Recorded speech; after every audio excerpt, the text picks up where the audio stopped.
welcome to the next session on the A2Z of Sales.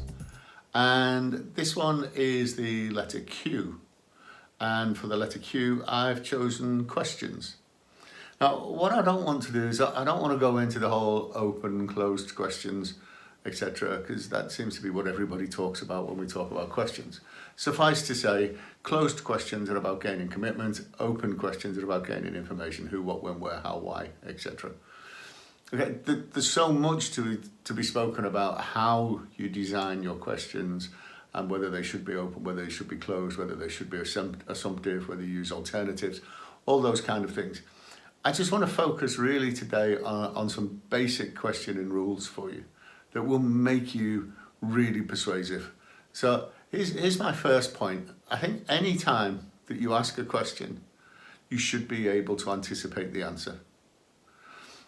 Almost, if you like, if you don't know what the answer is going to be, you shouldn't be asking the question. It's the wrong question, or you're phrasing it in the wrong way. I'll give you a real simple example, a direct question, shall we go ahead? I can anticipate the answer to shall we go ahead.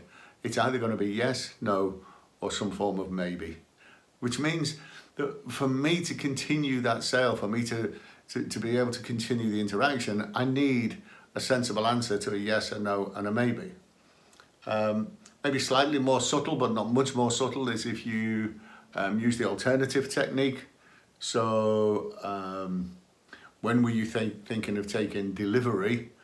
Will it be in the next couple of weeks, or maybe you're going to leave it a month or so? I'm going to get one or three answers. Yes, it's going to be in the next couple of weeks or sooner. Yes, I'm going to leave it a month or so. Or, well, I haven't actually decided I'm taking delivery yet. But I can anticipate what people are going to say. So my first golden rule for you is if you can't anticipate the answer, it's the wrong question. Right? Secondly, everything should be a question. And this is really, really important. When you're trying to persuade somebody to your point of view, or when you're trying to sell somebody something, or when you're negotiating, right, the only reason for making a statement is to pave the way for a question. Right, now, in my book, The Ultimate Knockout Closing System, I go through a whole series, 20 different linguistic techniques that you can use, different types of questioning techniques, different ways to influence and persuade people. But ultimately, it's really important that everything finishes with a question. And let me give you an example, and I'll use tag questions or tie downs, whichever title you want to give them. So the only reason for making a statement is to pave the way for a question, isn't it? Because the person who asked the last question is in control, aren't they? Now just take those two statements. First of all, okay, the only reason for making a statement is to pave the way for a question. Now that's a statement. If I put a tie down on the end of it, I turn it into a question and I get your buy-in. So the only reason for making a statement is to pave the way for a question, isn't it? Okay.